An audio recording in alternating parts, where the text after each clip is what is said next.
Sasa exclusive track. మావి చిగురు తినగానే కోవిల పలికినా, మావి చిగురు తినగానే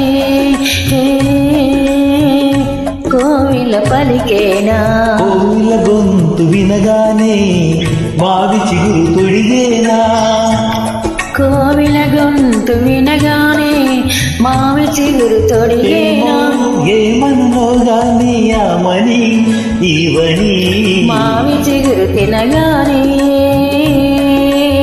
కోవిల పలికేనా.